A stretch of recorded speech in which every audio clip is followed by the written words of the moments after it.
10시 투자전략실로 첫 순서 시작하겠습니다. 이 시간 함께할 두 분은요. 하나금융투자 도곡역 WM센터의 유용석 PB 그리고 하나금융투자 삼성동 금융센터의 이은희 FA와 함께하겠습니다. 안녕하세요. 안녕하세요. 네, 그럼 10시 투자전략실 오늘의 이슈부터 공개하겠습니다. 네, 오늘 1분기를 결산하는 마지막 날이죠. 외국인들은 1분기에 무슨 종목을 샀을까요? 네, 잠시 후에 종목 확인해 볼 거고요. 두 분의 의견 먼저 보겠습니다. 올해만 9조 원 매도한 외국인 실적 개선주는 1분기에 담았네요.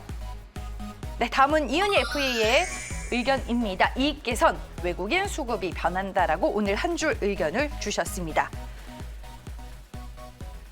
네, 그럼 올해 1분기 동안 과연 외국인들은 코스피 시장 안에서 어떤 종목들을 매수했는지 궁금하실 텐데요. 저희가 그 종목을 정리해봤습니다. 함께 보시죠. 네, 제일 많이 매수한 종목이 철강주 대장주라고 할 수 있는 포스코네요. 그리고 SK텔레콤이 있고요. 금융주들도 많이 보입니다. KB금융과 신한지주, 하나금융지주 있습니다. 그리고 인터넷 게임 업종 내에서는 NC소프트가 있고요. 제약바이오 업종 내에서는 SK바이오팜이 있었네요. 그 외에도 12의 LG화학이 이름을 올렸습니다. 네, 그러면은 뭐 종목과 수급에 대한 얘기를 하나하나씩 들어볼 텐데 유용석 PB, 이번 1분기에 외국인들의 수급 방향성은 전체적으로 좀 어땠을까요? 네, 연초 이후에 외국인은 코스피, 코스닥 합쳐서 약 9조 원을 순 매도했습니다. 1월에만 한 5.9조 원 정도 순 매도하면서 연초부터 많은 투자자분들에게 부담을 주었었는데요. 2월 들어서는 2.1조 원, 3월에 1.1조 원 순 매도하면서 매도세 자체는 점차 둔화되고 있지만 어쨌든 지속적으로 순 매도를 하고 있는 상황입니다. 아무래도 우리나라 증시에서 외국인 수급은 환율에 가장 큰 영향을 받을 수밖에 없는데요. 우리나라 증시에서 환율과 외국인 순매수는 반비례하는 모습을 그동안 보여왔었습니다. 환율이 하락을 하면은 외국인들은 바이 코리아를 외쳤고요. 환율이 상승하면 셀 코리아를 외쳤었습니다. 2021년 들어서는 미국 경기 회복에 따라서 미국 국채금리가 상승을 했고 이는 환율 상승으로 이어졌습니다. 이로 인해서 외국인들은 순매도가 지속되는 경향을 보였습니다. 그렇다면 2분기는 어떻게 될 것인가 하는 질문들을 많이 해주시는데요. 저는 조심스럽게 전망을 하자면 2분기부터는 그래도 외국인 수급 환경이 조금씩 개선되지 않을까라고 기대하고 있습니다. 먼저 우리나라 기업들의 실적 모멘텀을 주목하실 필요가 있는데 우리나라 기업들의 실적이 주요국 대비 여전히 양호한 수준을 보여주고 있습니다. MSCI 지수 기준으로 한국 증시의 연초 대비 12개월 선행 EPS 성장률이 약 9%대로 양호한 모습을 보여주고 있고요. 이는 이익 개선 속도가 신흥국뿐만 아니라 백신 접종이 상당히 진행된 미국이나 영국 대비해서도 비슷하거나 더 높은 상황이고요. 그리고 환율 부담 또한 지금 미국과 그 외 국가 간의 경기 회복 속도가 차별화가 점차 완화되면서 2분기부터는 좀 순환적인 달러 약세가 될 것이라는 전망들이 속속 나오고 있습니다. 이러한 우리나라 기업들의 실적 모멘텀 그리고 외국인들 그 달러 환경이 개선되면서 조금씩 외국인의 수급은 좀 개선될 것으로 보여지고 있고요. 이번 주 들어서도 지금 3일째 외국인들이 순매수하면서 이번 2분기부터는 조금 변화되는 모습을 보여주지 않을까 기대하고 있습니다. 네, 알겠습니다. 오늘까지 4거래일 연속 외국인들 코스피 시장 안에서는 매수세를 기록을 하고 있습니다. 전체적으로 이제 1분기 외국인들의 수급 방향성이 어땠는지 먼저 체크를 해봤고요. 외국인 수급에서 또 특징적으로 볼 만한 부분 뭐가 있을까요? 이은희 FA. 네, 현재 미국 장단기 금리차 수준은 이제 유동성 장세가 좀 실적 장세로 이렇게 넘어가는 과도기 국면에 진입한 것으로 보여집니다. 그래서 이제 미국 명목 경제 성장률 상향 조정과 또 제로 정책 금리의 그 유지 가능성을 감안을 하면 향후 장단기 금리차의 추가 상승 가능성을 좀 염두에 둬야 하는데요. 미국 장단기 금리차가 이제 150에서 200bp 정도 수준에서 형성될 수 있는 분기 코스피 기대 수익률은 플러스 마이너스 10% 내외 예상이라고 좀 짐작을 하고 있습니다. 그래서 이익 개선은 이제 주가 상승의 좀 필수 조건이 되고 이를 기반으로의 성장주나 가치주보다는 사실 하이 퀄리티, 즉 뭐 이제 이익 성장률이나 좀 밸류에이션보다는 영업이익률이 높고 또 부채 비율이 낮은 그러한 기업 중심으로 형성되는 종목들을 말하는데 이러한 하이 퀄리티 종목들과 이제 고배당 지수의 종목들이 좀 강세를 보일 것으로 예상을 하고 있습니다. 그리고 이제 2020년 12월부터 올 3월까지 이제 코스피 외국인 순매도는 4개월 연속 진행을 하고 있습니다. 현재 MSCI 그 전 세계 12개월 예상 EPS는 최고점 대비 이제 98%, 또 국내는 79%로 최고치 수준을 좀 웃돌고 있습니다. 하지만 국내가 아직 80% 이제 수준이기 때문에 더욱 이제 증가할 가능성이 높다고 보여지고요. 또 외국인 순매수도 지속적으로 이어지지 않을까 하는 견해입니다. 글로벌 가격 지표의 그 반등은 또 국내 수출 제품 가격 상승 효과를 반영을 하는데요. 국내 수출 물가 지수는 이제 18년도 10월부터 계속 이제 플러스권에서 연속 상승하는 모습을 보이고 있습니다.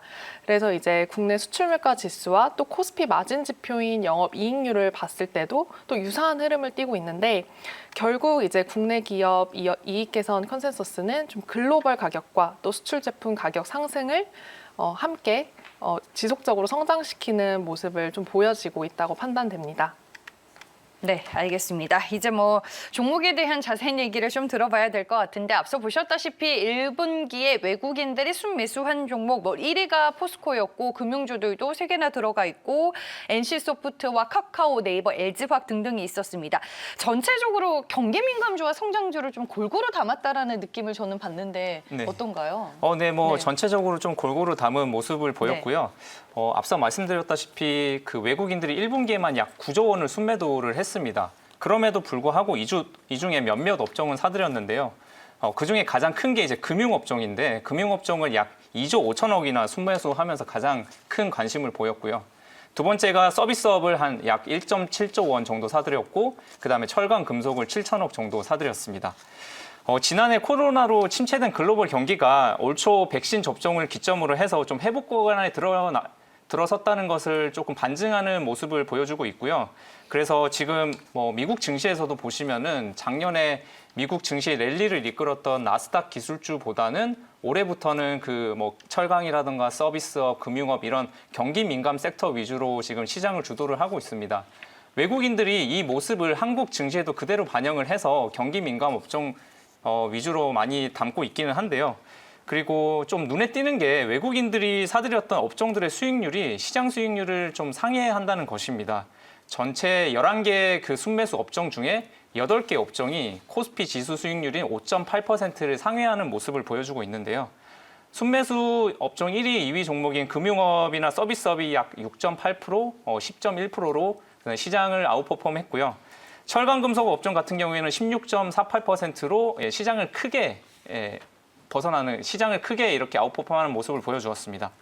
그렇다고 뭐 말씀하신 것처럼 외국인들이 경기 민감 섹터들만 사들인 것은 아닙니다. 우리나라 IT를 대표하는 국가대표 기업들이죠. 뭐 네이버, 카카오, NC소프트 등이 순매수 10위 안에 다 들어가 있는 모습을 보여주었고요.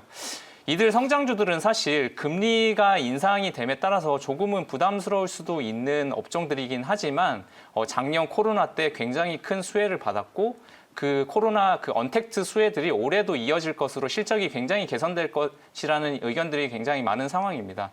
그리고 글로벌 피어 대비해서도 여전히 그 저평가 매력이 있기 때문에 외국인들이 많이 사들인 것으로 보여지고 있고요. 네.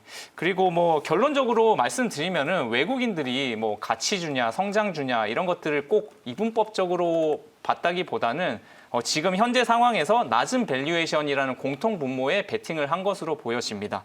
그래서 가격 측면에서 뭐 예전보다 조금 낮아졌다, 싸졌다 보이는 종목들은 대거 순매수하는 모습을 보여줬습니다. 네, 알겠습니다. 뭐 포스코, KB금융, 네이버, 카카오 등 외국인들이 담은 종목들은 또 수익률이 다 좋았고, 최근에 뭐 경기 민감주, 즉 가치주와 성장주를 나누는 게 뭐 의미가 없다 이런 얘기들이 많이 나오고 있는데, 결국에는 말씀해 주셨다시피 가격 메리트가 있음에도 또 실적 모멘텀까지 겸비한 종목들을 샀다라고 볼 수 있을 것 같습니다. 그리고 이제 외국인들이 매수한 종목들 보니까 뭐 포스코도 그렇고 금융주들도 그렇고 뭐 네이버, 카카오 당연하고요. LG화학도 이번 1분기 영업이익 1조 원까지 전망이 되고 있는데 실적 모멘텀이 충분한 종목들이 상당히 많네요. 네, 네. 사실 이제 국내 기업의 그 이익 같은 경우에는 작년 9월부터 이제 주가에 선반영이 되었다고 보여지고요. 작년 이제 9월 같은 경우 또 코스피 12개월 예상 영업이익률이 또 플러스로 반전을 하여서 지속적으로 좀 좋게 보여지는 모습입니다. 그리고 또 현재 증가율 같은 경우에는 이제 23%로 또 미중 무역 분쟁 전까지 좀 회복을 한 모습을 띠고 있고요. 따라서 이제 2021년 국내 기업들의 이익이 전년 대비 개선될 것이라는 점은 이미 주가에 계속 선반영이 되고 있는 모습입니다. 그래서 기업 이익을 접근하실 때 좀 시각을 재정립을 하실 필요가 있다고 보여지고요. 지금부터는 사실 또 기업의 그런 실적보다는 서프라이즈 여부가 좀 중요하다고 생각이 됩니다. 그래서 저는 이제 글로벌 가격 지표가 상승을 하게 되면 좀 두 가지 포인트에 따라 자금이 유입되는 점을 좀 말씀드리고 싶은데, 일단 첫 번째는 마진 개선 효과가 큰 업종에 주목을 하시는 겁니다. 제조업과 비제조업 구매 물가 지수 상승 국면에서 또 전월 대비 마진 추정치의 그 개선 폭이 좀 큰 업종을 보시는 건데요. 업종 대표적으로는 은행, 증권, 또 반도체, 디스플레이, 화학, IT 쪽으로 이제 말씀드릴 수 있을 것 같고, 또 두 번째는 좀 어닝 서프라이즈 확률이 높은 업종을 보시라고 말씀드리겠습니다. 그래서 추정치 대비 좀 실제 영업이익이 좀 큰 어닝 서프라이즈가 일어날 수 있는 그런 것 확률이 좀 상대적으로 높은 업종을 보시면 되겠는데, 업종 대표적으로는 이제 비철, 목재, 또 이제 화장품, 유통, 또 반도체, 증권주들이 있겠습니다. 네, 알겠습니다. 어닝 서프라이즈 확률이 높은 업종들 구체적으로 얘기를 해주셨습니다. 그러면 1분기 외국인들이 매수한 종목 가운데 투자 매력도가 여전하고 또 매수 타이밍을 노려볼 만한 종목이 뭐가 있는지 오늘 두 분과 공략주로 한번 찾아보겠습니다. 네, 먼저 유용석 PB의 종목 어떤 네. 종목일까요? 네. 네. 저는 1분기 외국인 순매수 1위 종목인 포스코를 가지고 왔습니다. 1위 종목을 골라주셨네요. 네. 네. 아무래도 대장을 사야겠죠. 네. 포스코는 그 표에 보이시는 것처럼 1분기에 외국인들이 8천억 원을 넘게 사들이면서 글로벌 경기가 확실히 회복되고 있다는 시그널을 보여주었습니다. 철강 산업의 그 전방 산업이라고 할 수 있는 건설이나 자동차, 가전 이런 부문에서 수요가 크게 회복되고 있는 상황이고요. 이들 수요처와 그 철강 기업들 간의 가격 협상마저도 지금 우호적으로 마무리되고 있어서 상반기 내내 좋은 실적을 유지할 것으로 예상을 하고 있습니다. 또한 최근 그 철강 업계에서 가장 크게 화두가 되고 있는 게 바로 중국의 감산 정책인데요. 중국 정부는 탄소 배출 저감을 위해서 꾸준하게 그 중국 국유 철강 기업들에게 감산을 이제 지시를 하면서 감산에 대해서는 꽤나 진심인 모습을 보여주고 있습니다. 이는 철강 공급이 타이트해졌지만 그 원재료인 철강석 가격은 하락하기 때문에 철강 기업 입장에서는 스프레드가 확대되어서 이익이 크게 개선이 되는 것이고요. 중국 기업들이 감산을 하게 되면은 중국 외에 있는 그 글로벌 철강 기업들이 큰 수혜를 볼 것으로 예상이 되고 있습니다. 따라서 그 미국이랑 그다음에 유럽의 가장 큰 기업들이라고 할 수 있는 US 스틸이나 아니면은 룩셈부르크의 아르셀로미탈이 최근에 주가가 고공행진을 하고 있는 상황이고요. 우리나라 철강의 대표주인 포스코 또한 큰 수혜를 받을 것으로 예상이 되고 있습니다. 네, 그래서 그 주가에 대해서 잠깐 말씀을 드리면은 최근에 철강 가격 상승으로 인해서 포스코가 3월 초에 한 33만 원 수준을 찍었었고요. 3월 중순에 그 철강석 선물 가격이 하락을 하고 그다음에 최정호 회장의 연임 관련해서 잡음이 좀 생기면서 28만 원대까지 내려갔었습니다.